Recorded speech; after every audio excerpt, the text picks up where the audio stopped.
मिल रही है इसको आम आदमी पार्टी ने अभी पीसी की है, उनको धमकियां मिल रही है कि अगर गठबंधन से कोई समझौता किया तो ईडी और सीबीआई तैयार है। अरविंद केजरीवाल को गिरफ्तार करेगी। अरे ये कोई नई बात है?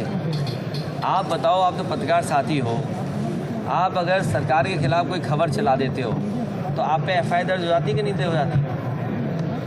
तो ये कोई बात समझाने की और जानने की है? आप सब बात जानते हो।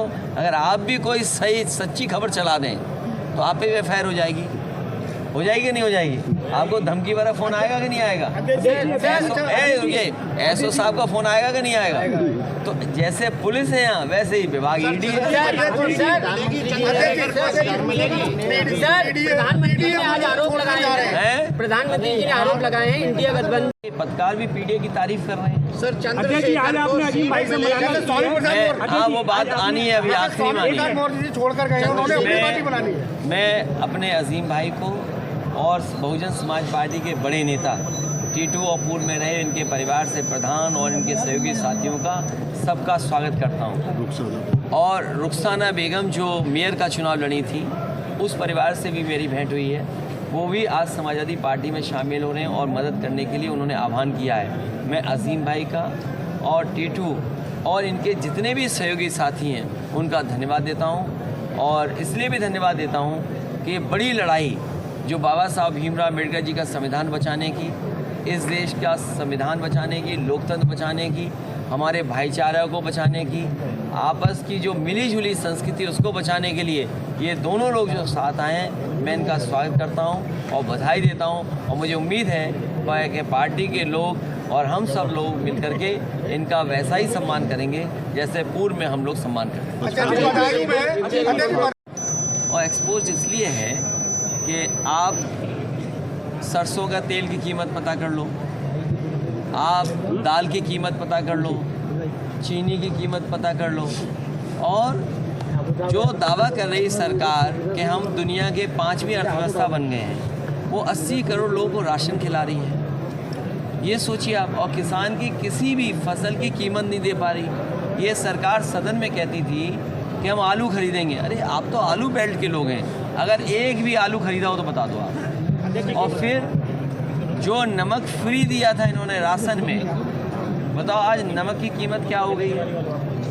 तो ये जो सवाल है उसका जवाब भारतीय जनता पार्टी पर नहीं है। और इतने नौजवान जो बेरोजगार घूम रहे हैं, जिनके पास नौकरी नहीं है, नौकरी तो है ही नहीं, रोजगार नहीं है और न कोई निवेश किया है बड़ा। जो यहाँ कारोबार था, मान लीजिए कांच का, चूड़ी का या और जो कारोबार था, कुछ लोगों को तो लाभ पहुँचा रही है सरकार, लेकिन उससे सब बर्बाद हो रहे हैं। कुछ लोग हमारे जो मजदूर हैं उनका जीवन यापन क्या हो रहा है बताइए सरकार में? तो जो मजदूर है उसके लिए सरकार ने क्या किया, जो छोटे कारोबारी हैं उसके लिए क्या किया? गठबंधन को जो 17 सीटें दी है उस पर और मंथन होगा क्या? देखिए, एक साथी जो पूछ रहा है ईडी का छापा, सीबीआई का छापा, ये जैसे आपकी थाने की पुलिस होती है वैसे ही वो लोग हैं। तो इससे एक लाभ तो होता है कि आपके कागज़ ठीक हो जाते हैं। तो ये आपके कागज़ ठीक करने आ रही है, एजेंसी जो आ रही हैं वो कागज़ ठीक करने आ रही है। और इससे बड़ा सवाल आपको ये पूछना चाहिए, ये आपको उलझा के रखिए बीजेपी, क्योंकि ये पत्रकार साथी ने सवाल अच्छा पूछा है। सबसे बड़ा सवाल ये है कि 10 लाख करोड़ बड़े बड़े उद्योगपतियों का इन्होंने कर्ज माफ़ किया है। 10 लाख करोड़ का कर्ज माफ़ किया है।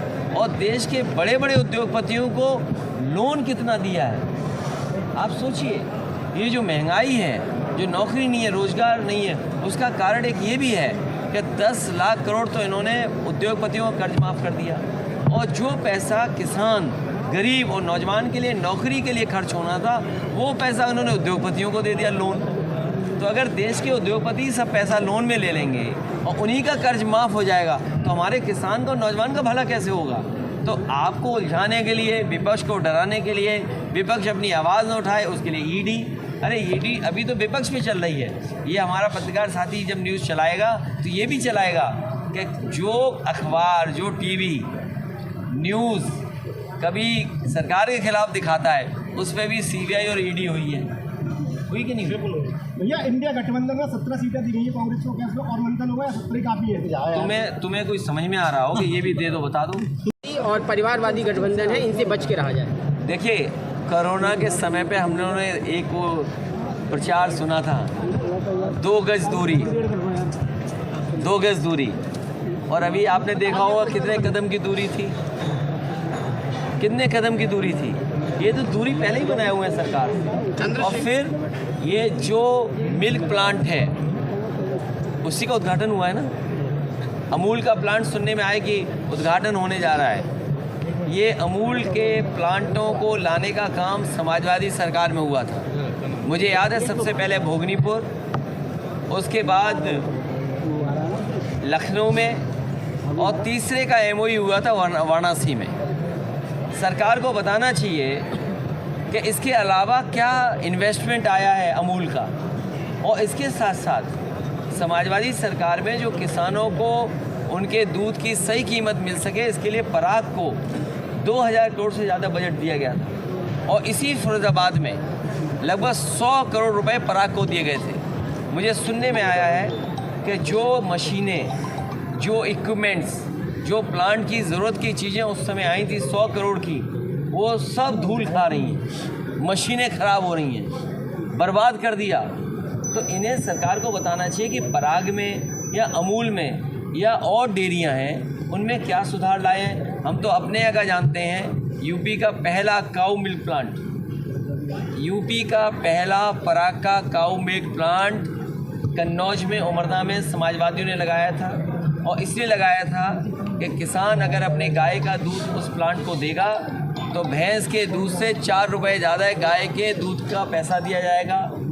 उसका उद्घाटन प्रधानमंत्री जी ने और हेमा मालिनी जी ने किया था। वो प्लांट बंद हो गया।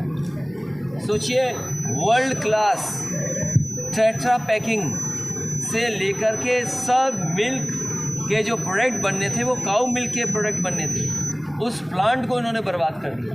तो आप कल्पना कर सकते हो कि उत्तर प्रदेश को आगे लेके जाएंगे।